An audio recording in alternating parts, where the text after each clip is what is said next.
Bonjour, vous auriez des cheveux à vendre? Je vous les achète 200 roupies pour 100 grammes. Depuis qu'elle est en âge de travailler, Santi est ramasseuse de cheveux. Tu m'en as mis de côté cette fois? Tous les jours, elle fait du porte-à-porte dans les petits villages du sud de l'Inde pour acheter les cheveux des femmes laissés sur leur brosse. Vous avez des cheveux morts aujourd'hui? Normalement, ils finissent à la poubelle. Cette femme conserve toujours les siens. Quand on se brosse les cheveux, il y en a toujours qui tombent.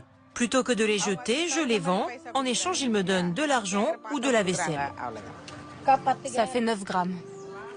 Cette fois-ci, ces mèches lui rapporteront 20 centimes d'euros. Santi les revend ensuite à un intermédiaire. Car en Inde, les cheveux des femmes sont devenus une marchandise. Réputés pour être les plus beaux du monde, ils sont transformés en perruques ou en extensions pour les salons de coiffure, avant d'être exportés dans le monde entier. Ce marché rapporte au pays un peu plus de 520 millions d'euros chaque année. Cette femme s'apprête à y contribuer. Et voilà, c'est chez moi. Mais elle ne va rien toucher, car elle s'apprête à faire don de sa chevelure pour remercier un dieu hindou qui a exaucé ses prières. Quand ma fille était enceinte de son 3e enfant, j'ai prié pour que l'accouchement se passe bien. Le bébé est né en bonne santé, alors je vais offrir mes cheveux au dieu Murugan, comme je lui avais promis. Comme elle, chaque année, des millions de fidèles donnent leurs cheveux dans des temples.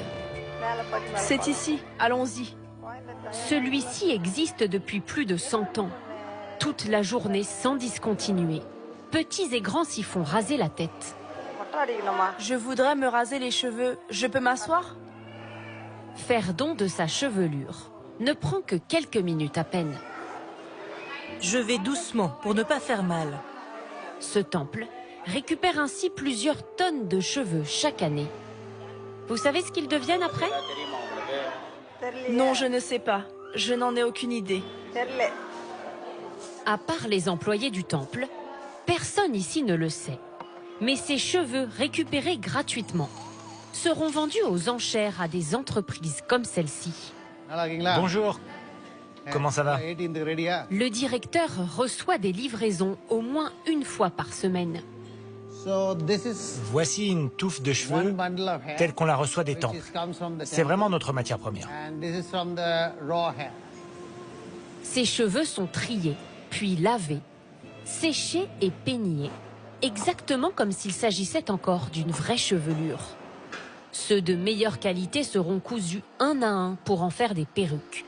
Mais la majorité de la production concerne les extensions. Elles se retrouvent dans les salons de coiffure du monde entier. Là, c'est un produit qui va en France. Vous voyez ces petites boucles mignonnes? Les Afro-Européens qui vivent en France adorent ce genre de texture. Ces cheveux indiens sont très recherchés pour leur qualité. Les femmes indiennes n'ont pas l'habitude de se colorer les cheveux, ni de fumer comme on le voit en Europe. Cela fait la différence.